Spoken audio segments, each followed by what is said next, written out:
Žinai, kas mane užknisa labiausiai? Tinginiai. Kaipgi man atsibodo tie verksniai, kurie nuolat pasakojo, kaip čia blogai, kaip čia sunku susirasti darbą, tačiau viskas, ką jie daro, tai sėdi ant savo užpakalio diena iš dienos ir siunčia savo CV darbdaviams. Tokių kaip tu milijonai. Kaip tu to nesupranti? Darbo paieška prasideda ne nuo 9 ryto ir nepasibaigia 17 val. Vakaro. Nori surasti darbą, ieškok, o nesiuntinėk savo laiškučius patogiai įsitaisęs ant sofkutės. Kelk savo užpakalį ir daryk viską. Aš turiu omeny viską, kad tik darbas būtų tavo. Ir aš nekalbu apie įprasto kasininko arba krovėjo darbą. Aš kalbu apie tikrą darbą, apie tą, kuris tave užveda, į kurį tu atsikelsi kas rytą ir norėsi tenais eiti. Mažai apmokamą darbą gali surasti net sėdintis ant sofos. Aš jau nekalbu apie tuos, kurie išvažiuoja į užsienį ir tenais aria fabrikuose, bet ar jūs tam išvažiavot, kad ten daryti tą patį, ką darėte Lietuvoje, tik už didesnę algą? Ir aš jų nekaltinu, kai kurie žmonės nėra gimę siekti didelių tikslų, jiems ir to užtenka. Bet tie, kurie išvažiuoja į užsienį siekti kažko daugiau ir po 5 metų grįžta pakabinę nosį, nes galvoja, jog ten yra pasakų šalis ir ten jie viską pasieks tiesiog dirbdami nuo 8 iki 5. Tenka jūs nuvilti, draugai. Nesvarbu, kokioj šaly tu esi, jeigu nori kažko pasiekti, ir aš nekalbu apie 5 klasės 15 metų BMW, aš kalbu apie tikrus pasiekimus, tada teks arti. Dieną naktį teks arti kaip pašėlusiam. Pamirškite apie darbo valandas, pamirškite apie savaitgalį, poilsio dienas, pamirškite apie miegą. Jeigu tam, kad kažką pasiekti, man reikės atsikelti 4 ryto, velniop tą miegą, aš tai padarysiu. O tu gali savo ramiai ilsėtis, miego karalienė. Po to tiesiog nenustep, kai pamatysi mane viršūnėje ir žiūrėsi į mane iš apačios. Vietoj to, kad žiūrėti linksmus video YouTube ir miegoti, geriau kelk savo užpakalį ir kilkime į viršūnę kartu. Koks skirtumas, kad tu dar nematei paskutinio sezono Game of Thrones? Ar šis serialas tavęs ko nors išmokys? Ar jis atneš tau duoną ant stalo? Ar pažiūrėjęs visas serijas tave pradės gerbti žmonės? Galbūt būsi atpažinamas gatvėse? Ar jo dėka tave rekomenduos draugams? Aš tau pasakysiu, kas tau padės įsitvirtinti šiame pasaulyje. Kas padės suburti gerbėjų, sekėjų ratą, kas padės sukurti nuosavą verslą, kas padės įsitvirtinti sėkmingų žmonių būryje. Sunkus darbas. Štai kas.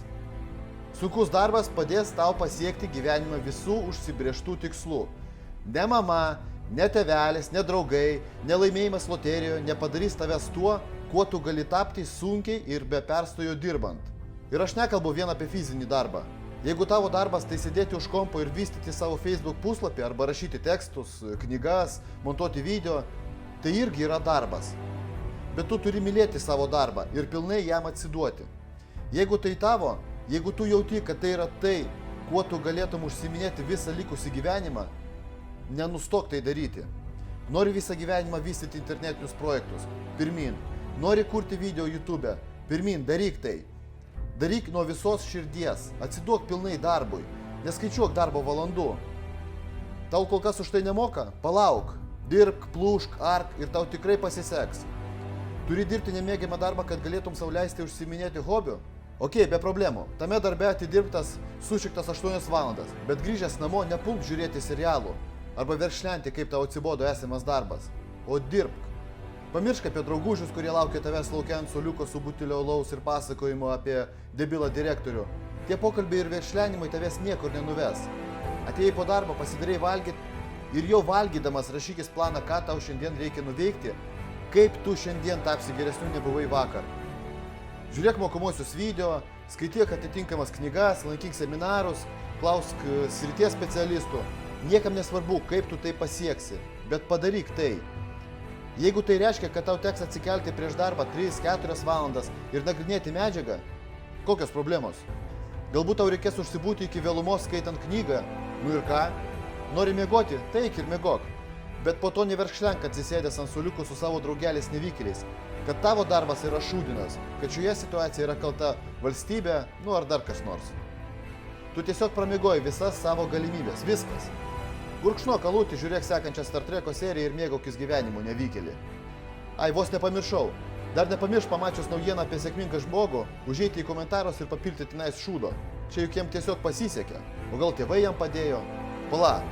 O gal jis išvažiavo iš Lietuvos, juk užsienį visada geriau? O gal jis tiesiog jau kelintus metus nežino, kas yra atostogos? O gal jis jau nepamena, kada užmygo prieš vidurnaktį? Apie tai tu nepagalvojai? Turbūt, kad ne, tačiau šūdo papilti komentaruose tu tikrai nepamiršai. Ir tai aš net neliečiu sportinės temos. Pas tave ten visi steroidiniai, su nerealia genetika ir milijonų eurų kas savaitę, kurios sportininkas gali išleisti kokybišką maistui, o tu ne. O tai, kad tas žmogus turbūt nepamina, kokio skonio yra pica arba ledai vasarą, tai tu irgi turbūt nepagalvojai. Šautum tų steroidų, irgi būtum raumeningas ir stiprus. Tik dėja pas tave nėra laiko. Po Game of Thrones išeina kitas serialas, po to dar kitas, o dar po jo tu ir toliau toks pat nevykėlis, kuris buvai vakar. Kas pasikeitė? Tu peržiūrėjai visus serialus, o kas iš to? Nieko. Tiesiog praėjo 10 metų. Gana verkšlenti ir kaltinti aplinkinių savo nesėkme. Žinai, kas mane labiausiai motyvuoja? Du dalykai. Kai mokykloje visi laikai pasakos mokytojai, kas yra jų tėvas, aš nenoriu, kad mano vaikas pasakytų, mano tėvas krovėjas. Aš noriu, kad mano vaikas pasakytų, o mano tėvas sėkmingas žmogus. Jis daug dirba, bet jam viskas sekasi. Galit sakyti, ką norit, kad aš įžūlus, pasipūtęs, bet aš jums atveriu širdį. Aš bent jau galiu pripažinti savo, kad niekada savo neatleiščiau, jeigu būčiau tiesiog krovėjas arba tiesiog vadybininkas. Jeigu aš ir būsiu krovėju arba vadybininku, tai aš būsiu geriausiu krovėju ir kiečiausiu įmonės vadybininku. Mano pozicija gyvenime būtent tokia. Negali kažko pasiekti aukščiau, būk geriausias savo srity. Suplėšyk užpakalį, bet būk geriausiu. Nesvarbu, ką tu darai. Būk geriausiu. Na ir antra. Mane motyvuoja mano konkurentai ir šiaip manęs nemėgstantis šunsnukiai.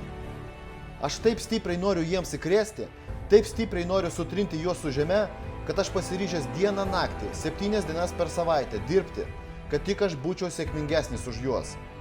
Taip mane tai motyvuoja, toks gyvulinis instinktas dominuoti. Mane motyvuoja daugiau, ilgiau, sunkiau darbuotis, bet neleisti mano konkurentams ar heiteriams būti geresniais už mane. Koks skirtumas, kas jūs motyvuoja? Kuo greičiau jūs prisipažintis patys savo, kad jūs norite dominuoti ir dėl to norite pasiekti aukštumų, kad kažką įveikti, tuo greičiau jūs to aukštumų ir pasieksite. O tie, kas veršlena, kad jie nekonkuruoja, nesistengia dėl kitų ir nori būti geresni nei buvau vakar. Na ir kovokit su savo šešėliais. Perskaitę nors vieną sakinį šiandien, jūs jau protingesnis nei buvot vakar. Na ir sustokit čionais, viskas. Misija įvykdyta. Laukit sekančios dienos. O aš nenustosiu, kol neįveiksiu konkurentų ir neįrodysiu heiteriams, kad aš esu geresnis. O padaręs tai aš surasiu savo viduje kitą motivaciją, kitus konkurentus. Išsikelsiu kitus, dar sunkesnius ir sudėtingiau įgyvendinamus tikslus. Ir dar kartą įrodysiu tiek savo, tiek visiems kitiems, ko aš esu vertas. Arogantiškas, įžūlus, konkurencingas, chamas. Sakykit jūs, ką norit. Man nusispjaut, jeigu tai jūsų nuomonė. Puiku. Kaip sako vienas mano bičiulis, na ir turėkit jūs tą savo nuomonę. O aš dar norėčiau pridurti, jog kol jūs mane apkalbinėjate, kaltinate, nekenčiate, aš dirbu. Aš duosiu dar daugiau priežasčių manęs nekęsti. Palaukit, neskubėkit, visiems užteks. Suprantat, aš turiu 2 pasirinkimus. Pirmas, aš nieko nedarau, tačiau net tada turėsiu heiterių. Ir antras, aš stengiuosi iš paskutiniųjų. Dirbu dieną, naktį, nekreipiu dėmesio į aplinkinius, į jų neapykantą bei pavydą. Pirmu atveju labai didelė tikimybė, jog atėjus pensijai man teks skaičiuoti kiekvieną eurą parduotuvėje.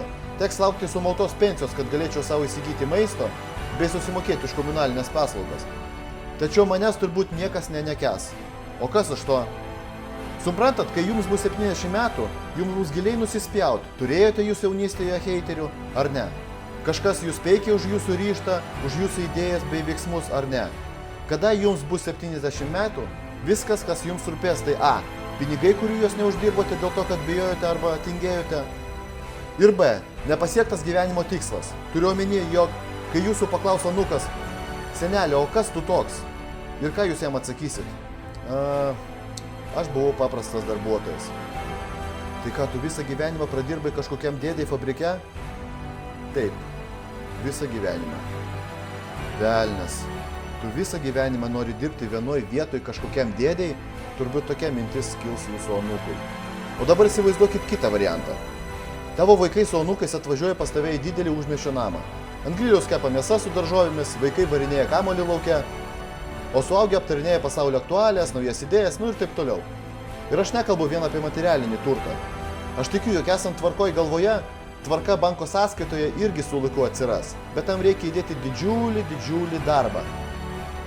Sutikite, jog visada maloniau kalbėti su protingu žmogumi.